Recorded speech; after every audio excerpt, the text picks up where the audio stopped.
It first began in Japan on April 1st, 1997, when the Pokemon anime, based on the popular Pokemon Red, Green, and Blue video games, made its premiere on TV Tokyo.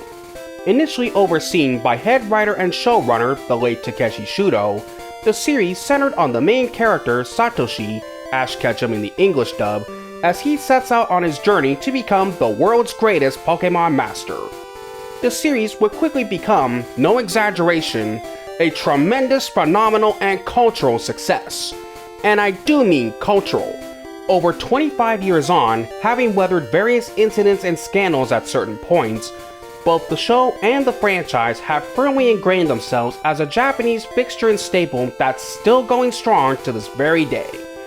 So, with how hugely successful the show had become, plans were soon made to bring the series over to the United States and see if they could replicate that success. Ultimately, 4Kids Productions would be the company given the license to dub the series, which ended up being quite a lucky break for them, thanks to 4Kids Entertainment being the licensing agent for Nintendo of America, which had started back when they were originally Leisure Concepts Inc. in 1987.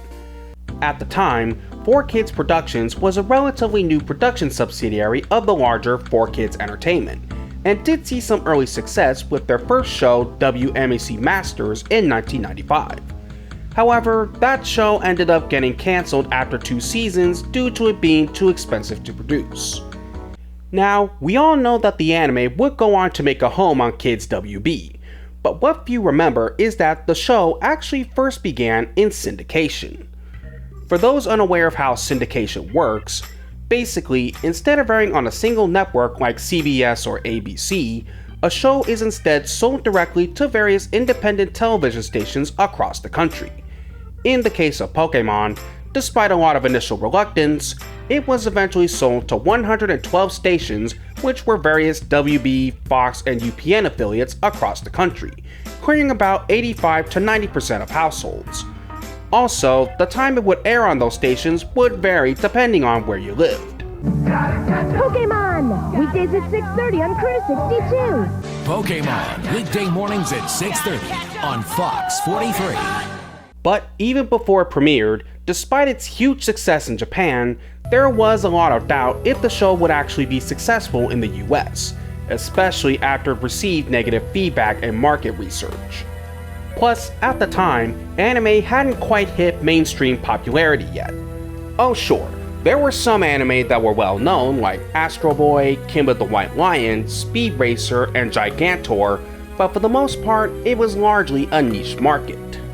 What didn't help either was that the show was originally placed in some pretty weak time slots, like around 6 to 8 o'clock in the morning or in the early afternoon, when the target audience would be waking up and getting ready for, would already be at, or just getting off from school.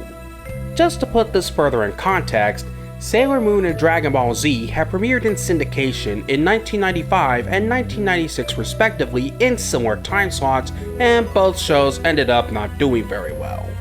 Despite these doubts and setbacks, plus being backed by an aggressive marketing campaign which included a sneak peek VHS, and of course the famous slogan, "Gotta catch 'em all," when the anime officially premiered on September 7th, 1998 with the special version of the 15th episode, Battle Aboard the St. Dan, and then properly began with the first episode the next day, it would prove every person who doubted the show wrong, as it quickly became a massive hit, which at the time was quite a rare achievement for an anime premiering in the US.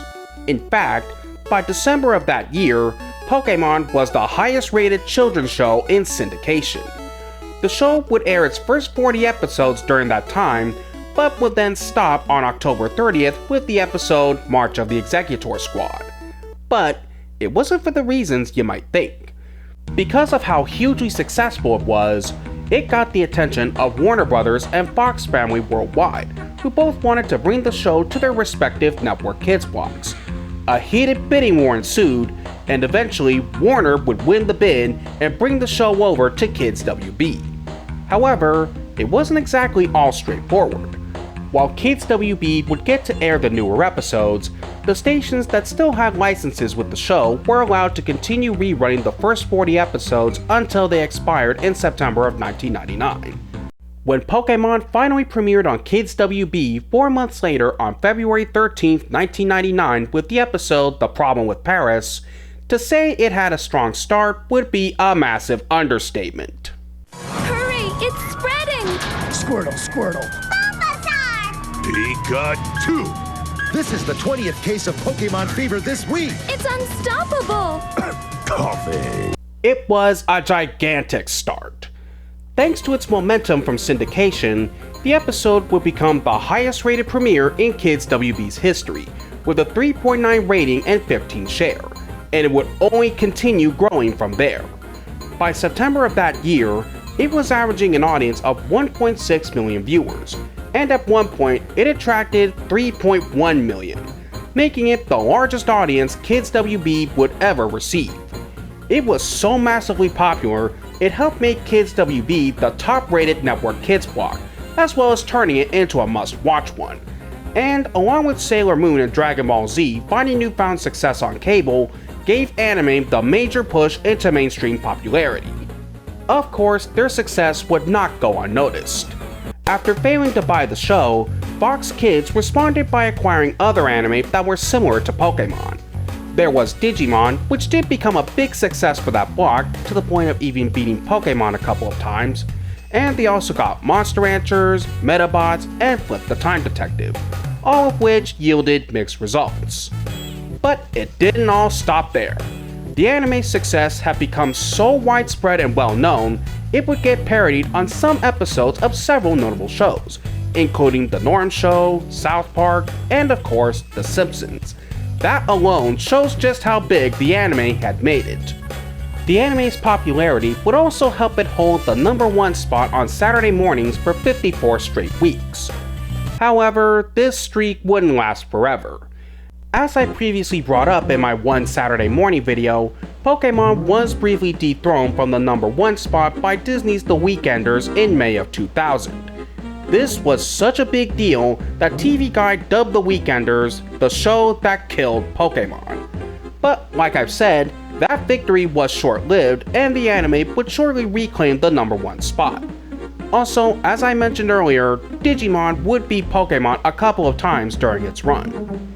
The anime's success also led to Warner Bros. Acquiring the distribution rights to the theatrical Pokemon movies, with the first one, Pokemon the First Movie, Mewtwo Strikes Back, releasing on November 10, 1999, which was far from a critical darling, but was a great success at the box office, grossing $85.7 million domestically and $163.6 million worldwide, making it, at the time, the highest grossing anime film in America. Then, the next year came Pokemon the Movie 2000, The Power of One, on July 21st, 2000, which did slightly better critically, though not by much, and grossed $43 million in the US. Just a little over half of what the first film made, but was still a success nonetheless with a worldwide gross of $133.9 million. After that came Pokemon 3 the Movie, Spell of the Unknown, on April 6, 2001. And it would be the least successful of the first three films, only grossing $17 million in the US and $68.4 million worldwide, but it was also the best reviewed of the first three movies, though again, not by a lot.